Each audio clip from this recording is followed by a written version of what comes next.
ఈ లోకం ఒక మాయని తెలుసుకున్నాను. ఏది నా సొంతం కాదనుకున్నాను. తప్పిపోయిన కుమారుని నేనైతే నా కొరకై నిరీక్షించే తండ్రి నా యేసు.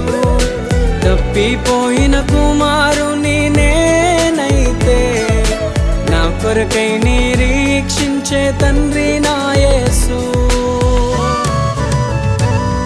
ఈ లోకమంతా నేను వెతకినా నాకు లేదయ్యా ఎక్కడా ఆనందం.